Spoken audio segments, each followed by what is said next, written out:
আমাদের সুস্থ থাকার জন্য প্রতিদিনের খাদ্যাভ্যাস খুবই গুরুত্বপূর্ণ। আজ আমরা জানব এমন কিছু উপকারী খাবারের কথা যেগুলো নিয়মিত খেলে শরীর থাকবে সুস্থ ও শক্তিশালী। প্রথমেই বলি সবুজ শাকসবজির কথা। পালং শাক, লাল শাক কিংবা অন্যান্য সবুজ সবজি ভিটামিন, আয়রন এবং ফাইবারে ভরপুর। এগুলো রক্ত বাড়াতে সাহায্য করে এবং হজম শক্তি উন্নত করে।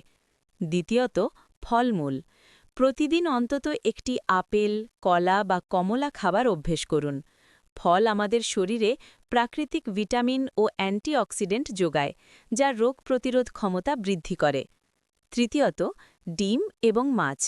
ডিম হল প্রোটিনের চমৎকার উৎস, আর মাছ, বিশেষ করে সামুদ্রিক মাছ, ওমেগা-3 ফ্যাটি অ্যাসিডে সমৃদ্ধ, যা হার্ট ভালো রাখতে সাহায্য করে। চতুর্থত, বাদাম ও বীজ জাতীয় খাবার। কাঠবাদাম, চীনাবাদাম বা চিয়া সিড শরীরে ভালো ফ্যাট এবং প্রয়োজনীয় পুষ্টি সরবরাহ করে।